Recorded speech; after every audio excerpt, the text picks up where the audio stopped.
preheat to the just kick it like Tahoe. Possibly do it over. Look back and watch me smack that all on the floor. Smack that, give me some more. Smack that till you get so. Smack that. Yep, that's Prince Naseem. And you're probably wondering how he got here. Was that not the man that had an undefeated record for 10 years?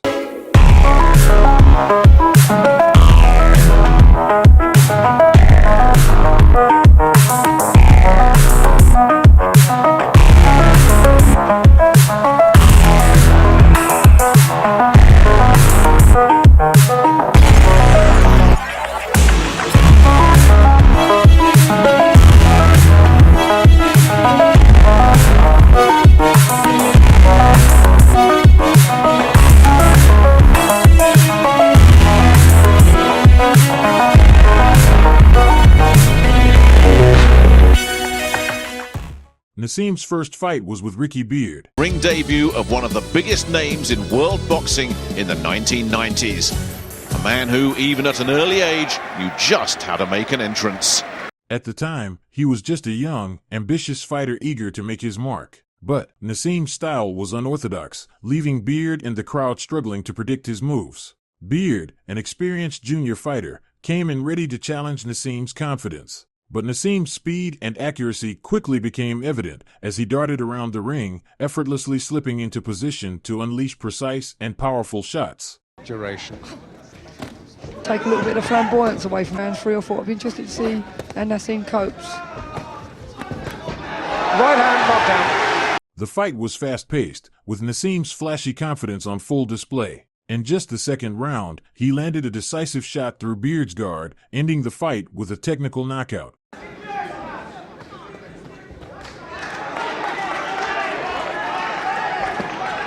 Good shot. Body shot.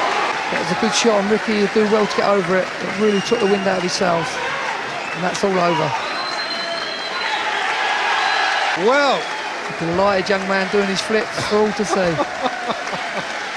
As he celebrated with his signature backflip, it was clear to everyone watching, Naseem was no ordinary fighter, and this was only the beginning of his electrifying career. Naseem Haim's second professional fight was against Peter Buckley, an 8-rounder that quickly showed Naseem's relentless energy and unique style. Before facing Naseem, Peter Buckley was an experienced British journeyman boxer, known for his resilience and defensive skills. Though he didn't boast a stellar record, Buckley was respected for his durability and willingness to face up-and-coming fighters, often serving as a test for promising talents. He has won it. He has done it.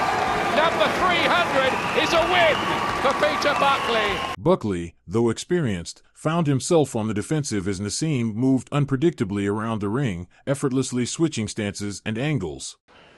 9 wins now, 8 stoppages. Very talented little bantamweight, this fellow. Actually getting up the featherweight, 8 stone 10. Naseem's style seemed wild, jumping in and out with fast combinations and consistently pressing Buckley back, while Buckley threw little in return. The ref thought he was slapping with a punch there, Jim. You noticed that he just gestured to him. I don't think he even bothered to look though, Hamid. Stop boxing! Stop boxing! Well, that's. I mean, okay, Jimmy. You know, it's not a bad move, but Buckley doesn't like that. No, he's quite. And one fight after the other, Prince Naseem remained undefeated for 35 fights, delivering 31 knockouts.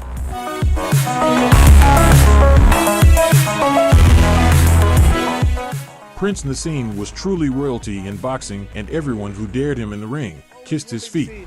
They can never ever take away what boxing royalty did. The face of boxing in the 90s will never disappear. Why?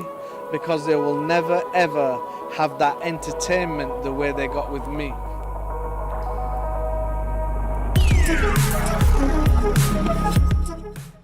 But everything must come to an end, and every reign will eventually hit a loss. That's exactly how the story unfolded when Prince Naseem faced Marco Antonio Barrera. In this highly anticipated bout, Naseem entered the ring with his signature swagger, but Barrera came in with a precise game plan. Not just waiting in, gets to the body, wobbles nails with a left hook upstairs. Barrera not looking in. Big left hand by Barrera. Right from the first round, Barrera dominated with measured, intelligent aggression, finding openings in Prince Naseem's defense and neutralizing his power. Fighter against an awkward fighter. Briefly dazed him early in the round, later came on to land.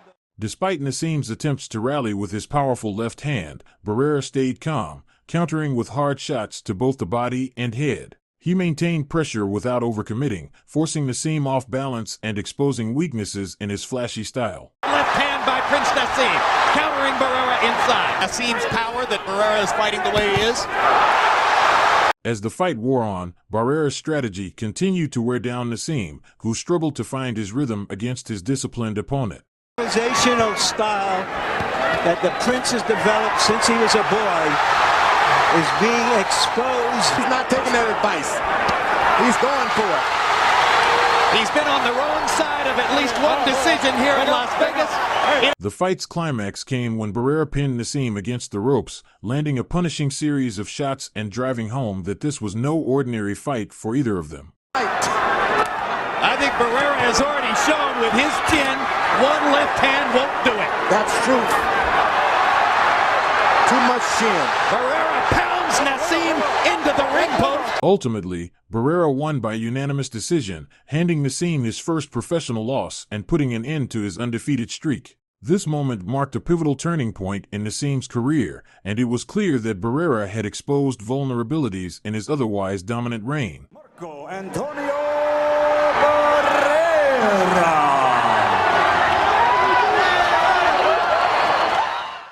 The Prince never recovered from that, although he was recently spotted asking Anthony Joshua to retire because of his loss to Daniel Dubois. Maybe he thinks every fighter has to quit after a loss. For Anthony Joshua, is there a way back? Listen, I think Anthony should just put his gloves up gracefully and say, listen, it's been great. You know, I've been champion. I tried to win. I tried to become 3 times, but it didn't happen. Let the man just rest and flex, because that's it. Done. Iman done. Now, onto an important section. Do you know your sports? Who handed Prince Naseem his first professional loss?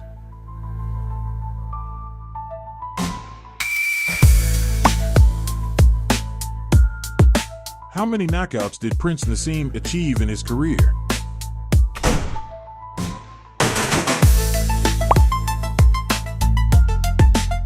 In which round did Naseem win his fight against Vuyani Bungu?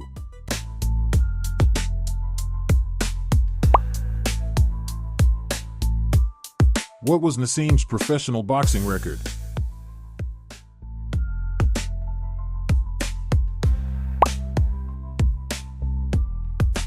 Who was Naseem's first professional opponent?